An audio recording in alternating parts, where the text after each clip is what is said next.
Age is no barrier to terrorism in Afghanistan.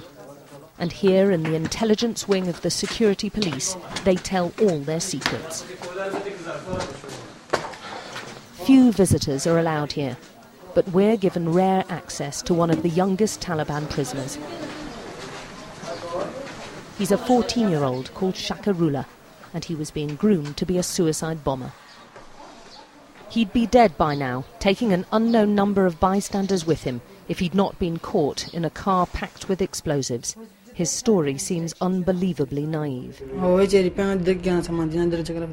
They told me when you come back, we'll give you some money and a woman to marry, and that I'd come back alive.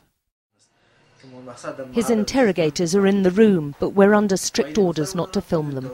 The boy's answers are tense, and there are constant interruptions from his minders.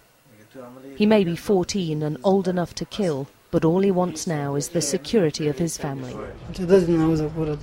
I want to get out of this place. I want to go back home. I am missing my mother.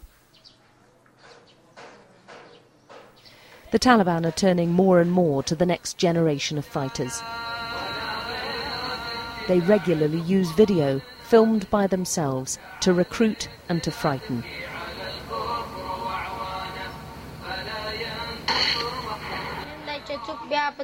And what could be more disturbing than this?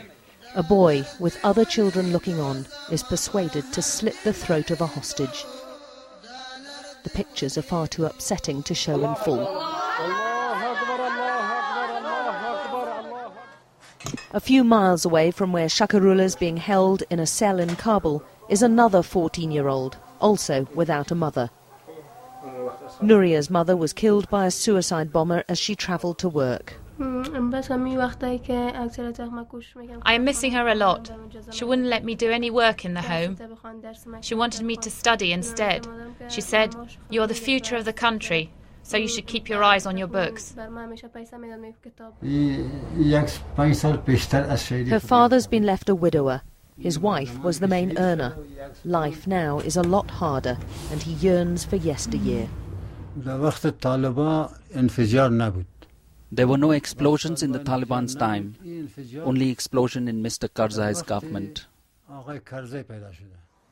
2 children without their mothers, 2 lives altered forever, and a sense that promises of security, of a better Afghanistan, have not yet been kept.